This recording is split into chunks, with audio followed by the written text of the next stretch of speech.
Modernisation फक्त मोठे vehicles, मोठ्या इंडस्ट्रीज, मोठे रस्ते, गंगाजमिनी इमारती याच्यावरती अवलंबून नसतं. मॉडर्नायझेशन हे विचाराने येतं, आचरणाने येतं. विचार तुमचे मोठे व्हायचे असतील तर ते शाश्वत असले पाहिजेत. ते कोणत्या तरी एका मोमेंट पुरते, एका व्यक्तीपुरते, एका काळापुरते असता कामा नये. ते चिरंजीव असावे लागतात, शाश्वत असावं लागतात. त्याप्रमाणे कृती असावी लागते, त्यावेळी शाश्वत विकास होतो.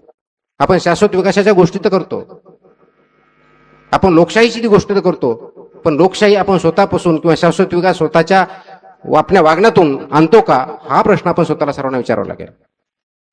मी PMPMLचा CMD असताना अनेक वेळेस मला सांगण्यात यायचं की आमच्या बसेस वाढवा, या भागातल्या बसेस वाढवा, तुम्ही कमी का करता, ह्या रूटवरती वाढवा. ज्या ठिकाणी पॅसेंजर नाही त्या ठिकाणी बसेस मी बंद केल्या होत्या, आणि ज्या ठिकाणी जास्त पॅसेंजर होते, डिमांड होते, त्या ठिकाणी दिले होते.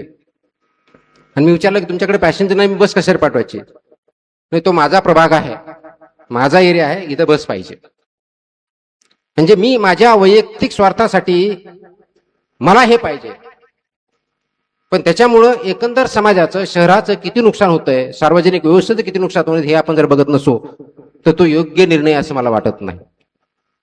आणि म्हणून ट्रॅफिक ही समस्याकडे एका बाजूने बघता येणार नाही, किंवा जे आज फ्लड्स येत आहेत, जे पूर परिस्थिती आहे, त्याला फक्त क्लायमेट चेंज आम्ही काय करू शकतो त्याच्यामुळे बघता कामा नये. याला फक्त निसर्गाचा कोप असंही म्हणता येणार नाही. तर याला आपण पूर्णपणे चोही बाजूंनी 360 अँगलने जर बघितलं नाही तर याच्यापेक्षाही भयावह परिस्थिती आपल्या समोर येणार आहे. ती जर येऊ द्यायची नसेल तर सर्वांगीण विचार करण्याची ही वेळ ऑलरेडी निघून गेली, पण आता तरी आपण सर्वांनी एकत्र येऊन ते करण्याची गरज आहे असं मला वाटतं. आणि ते चालवण्यासाठी शासन ही संस्था, ते विचार करण्यासाठी, ते व्हिजन देण्यासाठी आणि त्या व्हिजनविषयी आपल्या सर्वांना बरोबर घेण्यासाठी ही शासन व्यवस्था असते. आपण शासन म्हटलं की फक्त गव्हर्नमेंट आणि प्रशासकीय अधिकारी या अँगलने बघतो, ती मुळातच संकल्पना चुकीची. शासन म्हणजे शासनाचे खरे केंद्रबिंदू जर कुणी असाल तर आपण सर्व नागरिक म्हणून आहोत. पण नागरिक म्हणून आपण आपली कर्तव्य पार पाडतो का, हा आपल्या दृष्टीनं खूप महत्वाचा विषय आहे. फक्त इलेक्शनला वोटिंग केलं की माझं काम झालं असं जर असेल तर मग दर 5 वर्षांनी तुम्ही वोटिंग करा, दर 5 वर्षांनी तुम्हाला आम्ही शासन किंवा राज्यकर्ते किंवा प्रशासन सांगणार, त्याच्यावरती जेवढं शक्य तेवढं करणार, परंतु पुढच्या 5 वर्षांनी परत तेच होत राहणार. शासन ही खूप मर्यादित संकल्पना नाहीये. लोकशाहीमध्ये शासन म्हणजे लोक हे केंद्रबिंदू आहेत आणि लोकांच्या दृष्टिकोनातून शाश्वत विकास होणं हे गरजेचं आहे. त्यासाठी लोकांचा सहभाग हा सर्वात महत्वाचा असतो. लोकांचे फक्त विचार महत्वाचे असतात, सहभाग त्याच्यामध्ये महत्वाचा असतो. आणि म्हणून विकास योजना तयार करत असताना त्याच्यामध्ये तुमचे विचार किती आहेत आणि त्याच्यावरती आचरण आपण सर्वजण किती करतो हा त्याच्यातला महत्वाचा भाग असतो. म्हणून शासनाकडे दुसरी काहीतरी व्यवस्था आहे असं न बघता तो आपलाच एक भाग आहे. इथून सुरुवात जर केली तर खरं स्वराज्याची सुरुवात आपण करू शकतो, स्वराज्य आणू शकतो असं मला वाटतं. आणि म्हणून आजच्या समोर जे चॅलेंजेस आहे, सर्वात मोठं चॅलेंज मला जे वाटतं तरुण वर्गामध्ये आहे की आपल्याला जॉब भेटत नाहीत, आपल्याला अनएम्प्लॉयमेंट आहे, नोकरी भेटत नाही. आता नोकरी का भेटत नाही हा जर प्रश्न विचारला तर अनेक जण त्याच्यात उत्तर देऊ शकणार नाही की शासनामध्ये नोकऱ्याच नाही आहेत, शासनामध्ये करप्शनच आहे, भ्रष्टाचार असल्यामुळं आम्हाला योजना येत नाहीये, शिक्षण व्यवस्थित नाहीये, आरोग्य व्यवस्था व्यवस्थित नाहीये, हे सगळे ते समोर येतील. परंतु तोच प्रश्न जर आपण विचारला की आपण जे शिक्षण घेतोय त्या शिक्षणामुळे आपण रोजगार योग्य होत आहोत का, त्याच्यामुळे आपल्याला काही काम करता येत आहे का, आपल्याला काही स्किल डेव्हलपमेंट होत आहे का, हा प्रश्न मात्र आपण स्वतःला विचारत नाही. कारण आपण नोकरी म्हणलं की एका बाजूला एक तर डॉक्टर इंजिनियर व्हायचं, नाहीतर माझ्यासारखा एखादा संधी अधिकारी होण्याची MPSC UPSC ची परीक्षा द्यायची, याच्या पलीकडे आपण बघत नाही. मुळामध्ये 21व्या शतकात जी इन्फॉर्मेशन टेक्नॉलॉजी ज्याला म्हणतो, ज्या क्रांती आपली जी 4थी क्रांती म्हणतो, औद्योगिक क्रांती, माहिती तंत्रज्ञानाची, त्या माहिती तंत्रज्ञानाच्या युगात आपण जर वावरत असू आणि खरा त्याचा उपयोग करायचा असेल तर तो आपण शिकला पाहिजे, त्याच्या माध्यमातून आपला विकास करता आला पाहिजे. असं बोललं जातं की या माहिती तंत्रज्ञानामुळे खूप मोठ्या प्रमाणावरती बेरोजगार होणार आहेत. हे प्रत्येक वेळेस पहिल्या इंडस्ट्रियल रेव्होल्युशनच्या वेळेसही बोललं गेलं होतं, दुसऱ्यालाही बोललं गेलं, तिसऱ्याला यांना चौथ्याला बोललं जातं. याच्यामुळे बेरोजगारी वाढणार नाहीये, पण तर रोजगाराचं नियोजन वेगळ्या पद्धतीने होईल, रोजगार वेगळ्या पद्धतीचे तयार होतील, हे मात्र 100% आहे. आणि म्हणून 21व्या शतकातले चॅलेंजेस कोणते, त्या अनुषंगाने आपण कोणत्या प्रकारे शिक्षण घेतो आणि कोणत्या प्रकारच्या पॉलिसी बनवतो, ही अत्यंत महत्वाचं आहे. आणि ह्या पॉलिसी बनवत असताना आपला सहभाग, आपले विचार त्याच्यामध्ये महत्वाचे आहेत. म्हणजे एम्प्लॉयमेंट जर वाढवायची असेल तर क्रिएटिव्हिटी आणि स्किल्स ह्या दोन गोष्टीवरती आपल्याला भर द्यावा लागेल. आपल्याला जर ज्ञानच नसेल, ज्ञान म्हणजे थिओरिटिकल नॉलेज नाही. मला आठवतं की माझ्या लहानपणी मी गावात होतो, आपल्यापैकी गावात जण राहतात, शाळेत गेल्यानंतर दुपारी लंच ब्रेक ज्यावेळेस असो त्यावेळेस घरात येऊन स्वतः आपला जेवण करायचं, ताट धुवायचं, शिक्यामध्ये भाकरी ठेवायची, या पद्धतीने आपण काम करायचं. आता आपल्या मुलांना जर हे सांगितलं की तुम्ही स्वतःचं ताट वाढून घ्या, तर त्यांना येतं का, हा प्रश्न आपण स्वतःला विचारण्याची वेळ आलेली आहे. कारण अमेरिकेत जर गेलं तर पहिली दुसरीत जाणारा विद्यार्थी स्वतःचा ब्रेकफास्ट स्वतः करतो, जो की आपल्या लहानपणी, म्हणजे आमच्या लहानपणी, आपल्या लहानपणी तर असेलच, पण नवीन पिढीच्या लहानपणी तो होता की नाही मला माहित नाही. आताच्या पिढीला ह्या गोष्टी नाही आहेत. कारण आपल्याला खूप आपल्या मुलांना चांगलं करायचं म्हणून लाडावून ठेवणं जे म्हणतो, लाडावून ठेवणं याचा अर्थ त्यांना कोणत्या स्किल देणं न देता वाढवणं हा असा अर्थ होत नाही.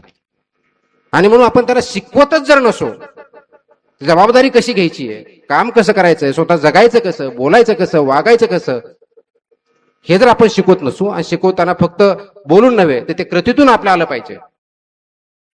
आपणच जर डायनिंग टेबल बसून ताट दुसऱ्याकडून वाढवून आणि ते ताट कोणत्या दुसऱ्यांनी उचलावं अशी जर अपेक्षा ठेवत असू, तर आपले मुलं सुद्धा तशीच करणार आहेत, अनुकरण करणार आहेत. मग आपण त्यांना कोणत्या स्किल देतो, तर दुसऱ्यावरती अवलंबून राहण्याच्या स्किल देतो. समाजालाही आता तेच झालंय की आपणही आपल्या समाजाला दुसऱ्यावरती अवलंबून राहण्यासाठी आपण उद्युक्त करत आहोत. कुणावरती, प्रत्येक गोष्टीला शासनावरती.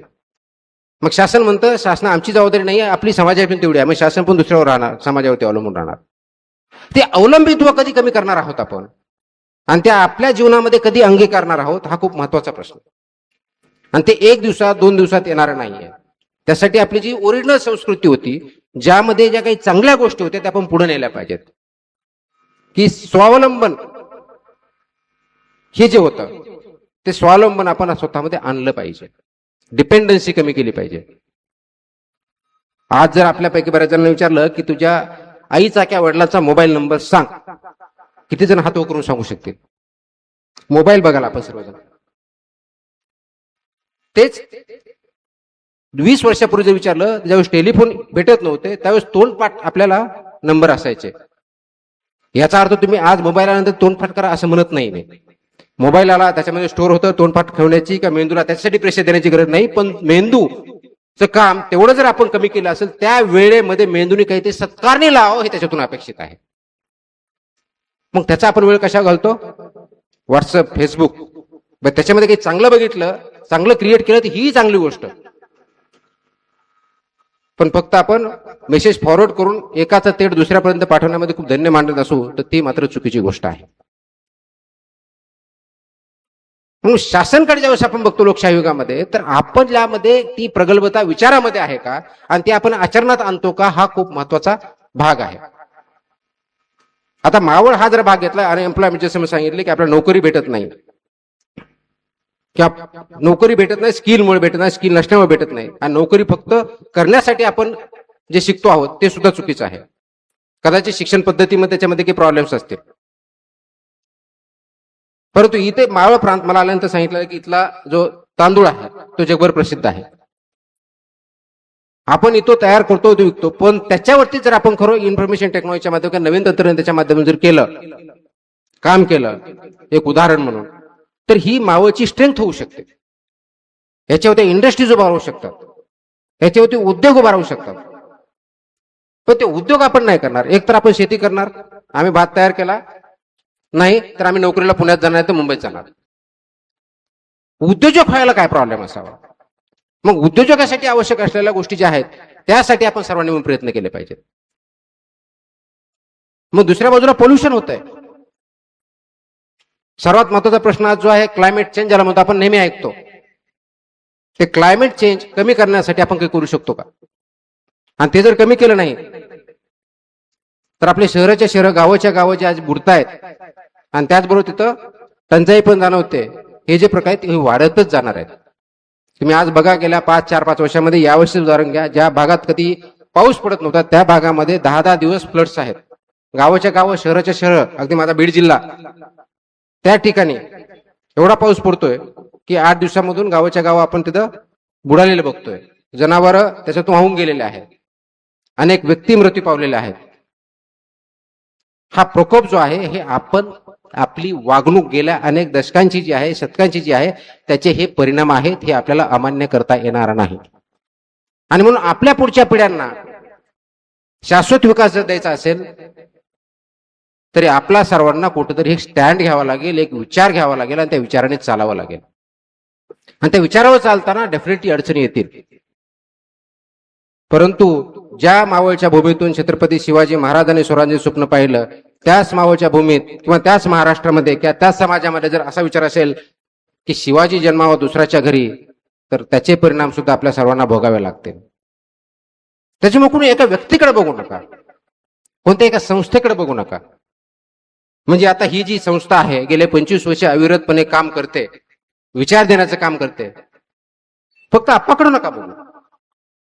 ह्या सर्वांचं आपल्याचं काम आहे. याच्यामधून जे विचार येतात, विचार मंथन होतंय, याच्यामुळे पुढं कसं न्यायचं, हे वाढवायचं कसं, असा का विचार होत नाही. फक्त मावळ पुरतं मर्यादित न ठेवता आपण हे तालुकाभर करू, कदाचित हीच व्याख्यानमाला आपण पुण्यामध्ये करून पुण्यामधल्या सगळ्या लोकांना त्याच्या विचार मंथनातून पुढे नेऊ, हा विचार का होत नाही. आणि ते आचरणात पाहिजे. फक्त मी इथं काहीतरी बोलायचं आणि हा भाषण संपलं की मी दुसरीकडे माझ्या पद्धतीने वागायचं, याला दुटप्पीपणा म्हणतात, प्रामाणिकपणा म्हणत नाही, त्याला संवेदनशीलता म्हणत नाहीत, त्याला वेगळेपणा म्हणतात. तो वाढीस लागता कामा नये. महाराष्ट्र ही संतांची भूमी आहे, समाज सुधारकांची भूमी आहे, छत्रपती शिवाजी महाराजांची भूमी आहे, डॉक्टर बाबासाहेब आंबेडकरांची भूमी आहे. त्यांनी जर असं म्हटलं असतं, तर शिवाजी महाराजांनी म्हटलं असतं की नाही, माझं स्वराज्य, माझा एक किल्ला आहे, माझ्या पुरतं मी बघेल, बाकी मावळ्यांचं काय होऊचे ते होऊ द्या, मला त्याच्याशी घेणं देणं नाही, कदाचित तुम्ही आणि मी आज इथं नसतो. समाज सुधारकांनी ते केलं नसतं किंवा कर्मवीर भाऊराव पाटलांनी शिक्षण इथं जर दिलं नसतं तर कदाचित तुम्ही आणि मी आज इथं बोललो नसतो, शिक्षण घेतलं नसतं. ब्रिटिशांच्या काळात सुद्धा त्यांनी शिक्षण संस्था चालू केल्या, विरोधात न जुमानता केल्या. 16 वर्षाचे शिवाजी महाराज असताना स्वप्न पाहून ते साकारू शकतात. 21व्या शतकामध्ये हा आपला महाराष्ट्र फक्त त्या काळातला जो आपण म्हणतो दगडांच्या देशात तेवढ्या पुरता मर्यादित आज नाही. आपल्याकडे खूप मोठ्या प्रमाणात रिसोर्सेस आहेत, खूप मोठ्या प्रमाणात संधी आहे, शिक्षण आहे, आरोग्य आहे, वैज्ञानिक संस्था आहेत, फायनान्शियल कॅपिटल आहे, लिडरशिप आहे. हे सगळं असताना महाराष्ट्रामध्ये गगनचुंबी इमारती एका बाजूला आणि दुसऱ्या बाजूला 2 वेळचं जेवण न भेटणारे व्यक्ती, हा जो विरोधाभास आहे तो का आहे, याच्यावरती काम करण्याची गरज आहे. फक्त विचार मांडण्याची, विचार अभ्यास करण्याची नसून काम करण्याची गरज आहे. ते काम प्रेरित जर घ्यायचे असेल, प्रेरणा जर घ्यायची असेल तर छत्रपती शिवाजी महाराजांपासून घेतली पाहिजे. त्यांनी स्वतःपुरतं बघितलं नाही, त्यांनी समाज प्रथम बघितला. तसंच आपल्याला आता आपला समाज आणि देश प्रथम हे बघितलं पाहिजे. आपण शेवटला असलं पाहिजे, या दृष्टिकोनातून काम केलं पाहिजे. जसं मला आठवतंय माझ्या लहानपणी किंवा आपल्या सर्वांच्या लहानपणी सुद्धा आई शेवटला जे होते, काही नसले तरी तशीच उपाशी झोपते, परंतु वडीलधारी मंडळी हे बघायचे की माझ्या मुलांना काय भेटेल. गावातील जी पाटील मंडळ असायची त्यावेळेस म्हणजे त्या दृष्टिकोनातून होते, गावाचं भलं कशात याचा विचार करायचे. गावात काही चुकीचं चाललं असेल तर पोलीस पाटील पोलीस स्टेशनला सांगायचा. हा त्याच्या एक्झॅक्टली उलट होतंय. चुकीचं चाललं असेल तर ते लपवतंय, चांगलं चाललं असेल तर ते त्याला विरोध करतात, हे काहीतरी विनाकारण करतोय. तुम्ही आडवा येता, मी तुम्हाला बघतो. म्हणजे सत्य, पारदर्शकता, मॉरॅलिटी या गोष्टी आपण थिओरिटिकल म्हणणं अपेक्षित नाहीये, त्या ऍक्च्युअली आपल्या कर्तृत्वातून नव्हे तर आपल्या वागण्यातून, बोलण्यातून आल्या पाहिजेत. त्याच वेळेस चांगला समाज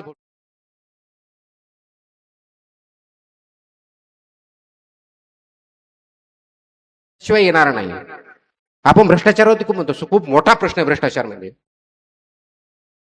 भ्रष्टाचार कशामुळे बोकाळावं? कशामुळे? भ्रष्टाचार म्हणजे नेमकं काय? तर की तुमचं योग्य कर्तव्य करण्यासाठी तुम्हाला जो मोबदला भेटतो त्याच्याऐवजी वेगळी काहीतरी अपेक्षा करणं किंवा वेगळ्या मार्गाने जाणं म्हणजे भ्रष्टाचार. मग माझ्याकडे दोन जास्त पैसे आहेत की माझ्याकडे दादागिरी आहे, मी त्याला वळणा काढून त्याचं करून घेतो आणि स्वतःला समजतो खूप चांगला आहे मी. म्हणजे भ्रष्ट मार्गाने काम करण्यासाठी तुझ्या अगोदर मी करून आणलं, तू लाईन तू बाय. हा जो प्रकार आहे हे आपल्यापासून कुठेतरी सुरू केलं पाहिजे. दुसऱ्याला आपण सांगण्यापेक्षा की तुम्ही भ्रष्टाचार करू नका, आपण स्वतःपासून सुरू करू ना. आपण भ्रष्टाचार नाही करायचा, आपण ठरवायचं की नाही करायचा भ्रष्टाचार. येस, त्रास होईल, पण किती दिवस त्रास होईल? म्हणजे असं झालं की एखाद्या अधिकाऱ्याची बदली होती म्हणून त्यांनी भ्रष्टाचार करावा. एखादा पदाधिकारी चांगला आहे तो निवडून येतो की नाही म्हणून त्यांनी भ्रष्टाचार करावा.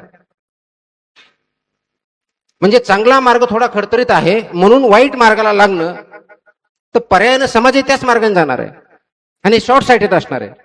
मग आपण शाश्वत विकास कशाचा करणार आहे? मग हीच पद्धती आपल्या कुटुंबात जर लागू झाली तर, हेच वाईट वळण आपल्या बांधवांना, मुलांना, मुलींना किंवा भविष्यकाळीच्या जनरेशनला जर आली तर, याचा आपण विचार करत नाही. असं जर असतं तर डेमोक्रेसी एथेन्सच्या काळात, ग्रीसमध्ये त्या काळात स्वतः लोकांनी पुढे येऊन डायरेक्ट डिस्कस करून आपण निर्णय घ्यायचे, जे की माझ्या म्हणजे लहानपणीच्या अगोदर माझ्या वडिलांच्या काळामध्ये त्यावेळेस अगदी गावामधले निर्णय होताना चावडीवर बसून घेतले जायचे. आणि आज ग्रामसभा जी लोकसभेचा गाभा आहे, एकत्र या म्हटलं ग्रामसभेला कोणी येत नाही, कधीतरी सही करून जाऊन आम्ही करून घेऊ, पाठीमाग करून देऊ असं सांगितलं जातं. नंतर त्याच ग्रामसभेत झालेले निर्णय आता भ्रष्ट मार्गाने झाले म्हणून कंप्लेंट करणारे आपलेच असतात. मग लोकशाही ही खऱ्या अर्थानं आपल्यामध्ये रुजली आहे का, आणि लोकशाही शासन आपल्यामध्ये आपण अंगीकारलं आहे का, हा प्रश्न मला अजूनही पडतो. फक्त राज्यघटना आली, दर 5 वर्षांनी इलेक्शन झाले म्हणजे लोकशाही, हा त्याचा अर्थ होत नाही. किंवा त्याच्या पुढे जाऊ आपण बघू, आपल्या कुटुंबामध्ये लोकशाही आहे का?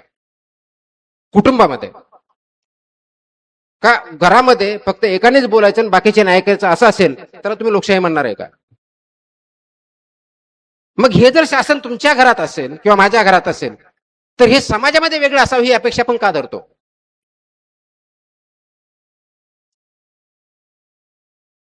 आणि हे जर आपल्याला बदलायचं असेल तर त्याची सुरुवात आपल्या स्वतःपासून झाली पाहिजे. म्हणजे 21व्या शतकातला माझ्या स्वप्नातला महाराष्ट्र किंवा माझ्या स्वप्नातलं शासन कसं असावं, माझ्या मुलांच्या स्वप्नातलं शासन कसं हवं, समाज कसा असावा याचा ज्यावेळेस मी विचार करतो त्यावेळेस मला कोणती सेवा जर पाहिजे तर मी कोणत्या कार्यालयात जाता कामा नये. मला माझ्या मोबाईलवरती डिजिटल टेक्नॉलॉजीच्या माध्यमातून, इन्फॉर्मेशन टेक्नॉलॉजीच्या माध्यमातून ती भेटावी. व्हॉट्सअप नव्हे, सगळ्या सेवा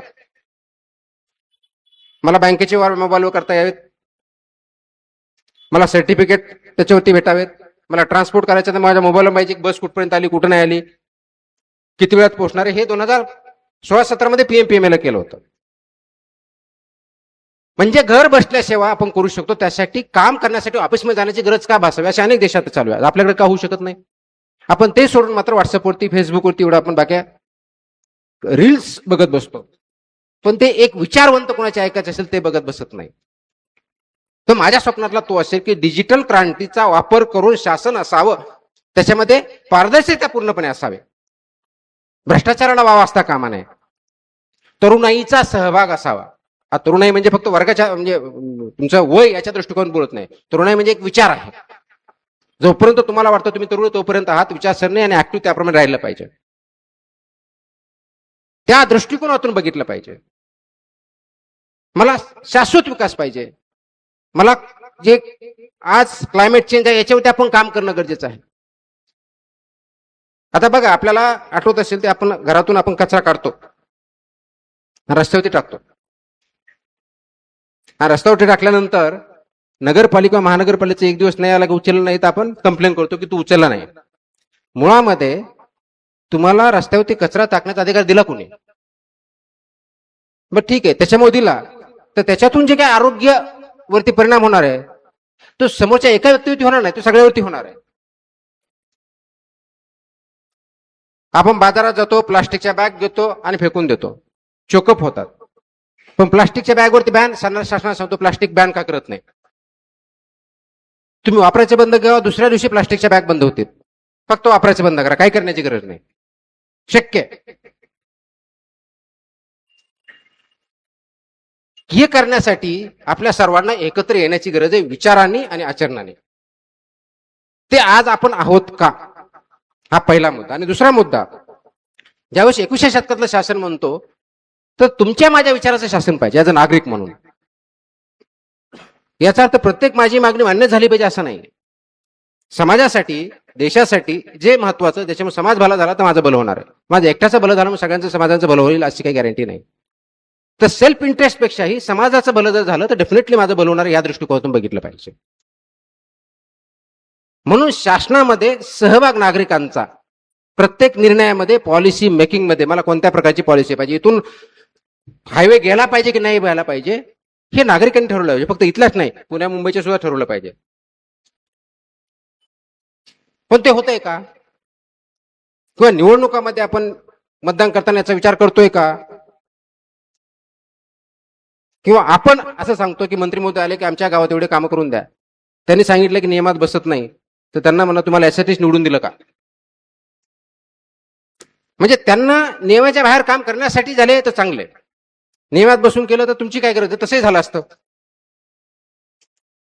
तर शासन पद्धती, आपण जे शाश्वत विकास म्हणतो किंवा स्वराज्य म्हणतो, किंवा जे आपल्याला अपेक्षित असलेलं सोकॉल्ड रामराज्य जे म्हणतो, ते फक्त थिअरॉटिकल डेमोक्रेसी असून असणं चालणार नाही. तर त्याला प्रॅक्टिकली आपल्याला त्याच्यामध्ये सहभाग घ्यावा लागेल, सहभाग तयार करावा लागेल, आणि तरुणींचं त्याच्यामध्ये खूप मोठ्या प्रमाणात योगदान असणं गरजेचं आहे. ती वाटचाल करण्यासाठी आपल्याकडे काही रोड मॅप आहे का, ज्याला आपण नेहमी प्लॅन म्हणतो किंवा रोड मॅप म्हणतो, तसं काही केलाय का? आणि तो जर केला नसेल तर ती आपण समाज म्हणून आपली शोकांतिका आहे. शिवाजी महाराजांनी स्वराज्याची संकल्पना दिली नसती तर डॉक्टर बाबासाहेब आंबेडकरांनी ज्या पद्धतीने राज्यघटना लिहिली, ती राज्यघटना आज अस्तित्वात नसती किंवा त्यांनी लिहिली नसती तर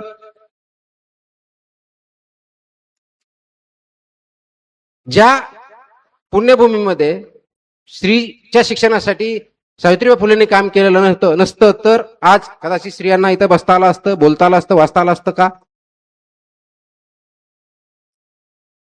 तर जर ते प्रश्न अशा पद्धतीने विचारले पाहिजेत की समाज आज इथं आपण जर आहोत, त्याला अनेक वर्षांची परंपरा आहे, अनेक शतकांची आहे, विचार आहेत, त्याच्यावरती काम करणारे अनेक लोक आहेत, आपल्यापैकी पण आहेत.